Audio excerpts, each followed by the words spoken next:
দর্শক, একটি ভিন্নধর্মী খবর। চীনের প্রস্তাবিত 1000 শয্যা বিশিষ্ট বিশেষায়িত হসপিটাল উত্তরবঙ্গে হওয়ার কথা। এই জন্য বিভিন্ন প্রকার সমীক্ষা চালানো হচ্ছে বলে আমরা জানি।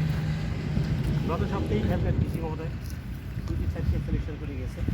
আমি যেখানে দাঁড়িয়েছি যে দর্শক, এটি হচ্ছে সরকারি খাস পরিকল্পনা এবং আমি যতটুকু জানতে পেরেছি এখানে 133 একর জমি রয়েছে।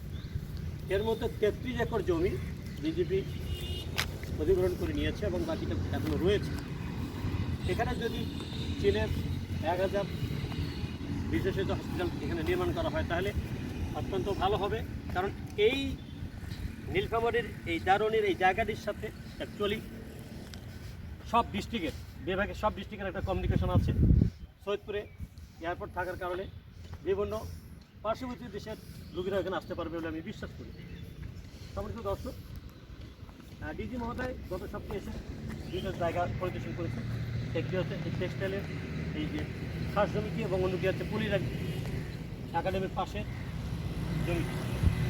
তো যেটাই হোক না কেন, যদি উত্তরবঙ্গের এই জায়গাটিতে অথবা পুলিনাগের পাশে যদি বিশেষায়িত হসপিটাল নির্মাণ করা হয় তাহলে আমার বিশ্বাস অত্র এলাকার লোকজন চিকিৎসা সুবিধা থেকে অনেক সুবিধা পাবে এবং পাশাপাশি অন্য বিভাগের লোকজনও সহজে এসে চিকিৎসা সুবিধা নিতে পারবে বলে আমার বিশ্বাস। এই ছিল আমার কাছে চীনের বিশেষায়িত হসপিটাল সম্পর্কে সর্বশেষ তথ্য। ধন্যবাদ প্রত্যেককে।